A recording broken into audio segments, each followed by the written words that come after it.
Hola a todos, en el presente video daremos a conocer nuestro proyecto integrador de la asignatura de circuitos eléctricos correspondiente al diseño de bobina de calentamiento por inducción. Somos estudiantes de Ingeniería Biomédica y nuestro equipo está conformado por Stephanie Andrade, Valentina Bustos, María Camila Giraldo y Diana Páez. El calentamiento por inducción se utiliza en muchos procesos industriales, tales como el tratamiento térmico en la metalurgia y en la fabricación de piezas a partir de derretir un metal. Por esto, el diseño y construcción de las bobinas de inducción es un tema de interés para las siderúrgicas. En la actualidad se ha tornado un proceso eficiente ya que establece una combinación entre consistencia, velocidad, control y optimización energética. Para el desarrollo de este proyecto se ha planteado la construcción de un calentador por inducción para el calentamiento de materiales conductores con alta demanda en la industria como el bronce y el acero inoxidable.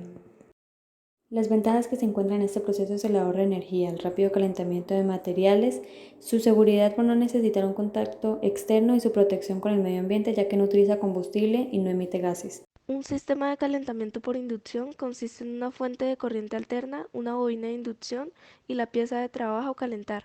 El calentamiento por inducción se basa en dos mecanismos de disipación de energía para el propósito de calefacción. Estas son las pérdidas de energía debido al efecto Joule y las pérdidas asociadas con histéresis magnética. El primero de ellos es un mecanismo que consiste en el calentamiento de un conductor debido al movimiento de electrones cuando pasa una corriente eléctrica, y el segundo medio de generación de calor por inducción se refiere al rozamiento de moléculas o dipolos magnéticos cuando el elemento está magnetizado primero en una dirección y luego en otra. El comportamiento de un calentador por inducción se puede modelar mediante la utilización de las leyes de Faraday y Ampere y la aplicación del efecto Joule. En el modelo matemático tenemos en cuenta la intensidad de campo magnético medida en amperio vuelta sobre metro en relación al número de espiras, la longitud de la bobina medida en metros y la intensidad de corriente medida en amperios.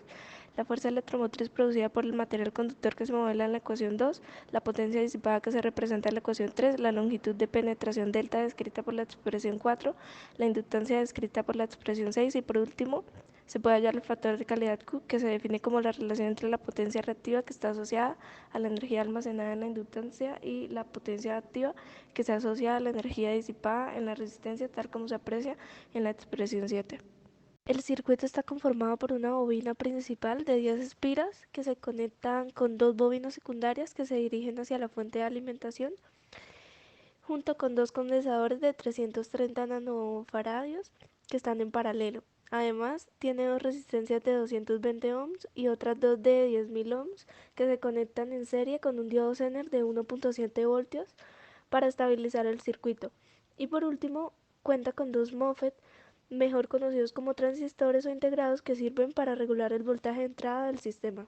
El segundo circuito a implementar comprende el mismo sistema, excepto por tener un banco de tres condensadores de poliéster, menor cantidad de resistencias y ausencia de diodos Zener, además de valores distintos en los elementos usados.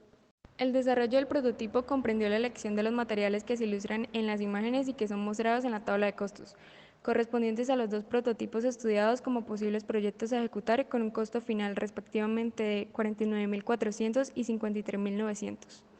La selección final del prototipo 2 conllevó la implementación de los materiales anteriormente expuestos en la tabla en una baquela universal, la cual permitió la adecuada organización de los elementos del circuito. Para los MOSFET IRF540 se usaron disipadores térmicos, con el fin de proteger estos elementos electrónicos.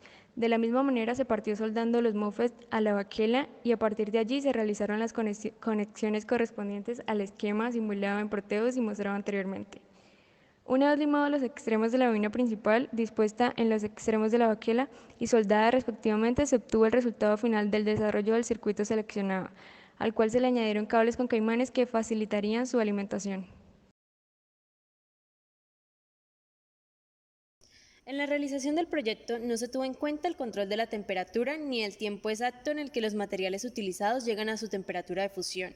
Para dar solución a este inconveniente, se podría desarrollar una programación en Arduino que permita el control de estas variables.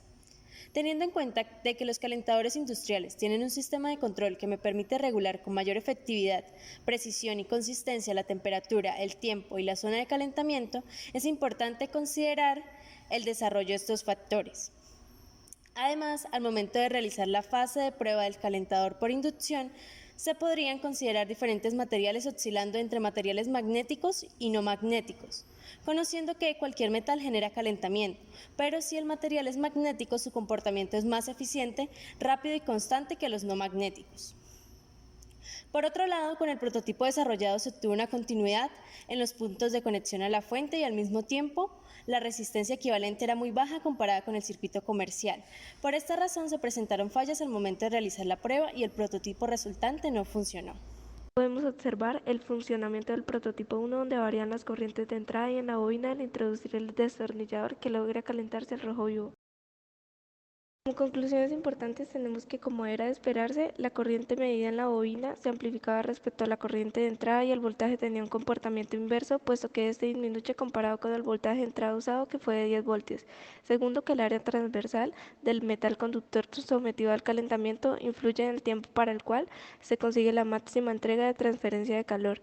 Y tercero, que los materiales ferromagnéticos tienen mejor calentamiento en un menor tiempo comparado con los metales no magnéticos, debido a las pérdidas producidas por estéresis, además de las pérdidas de Foucault, que sí las tienen ambos tipos de metales.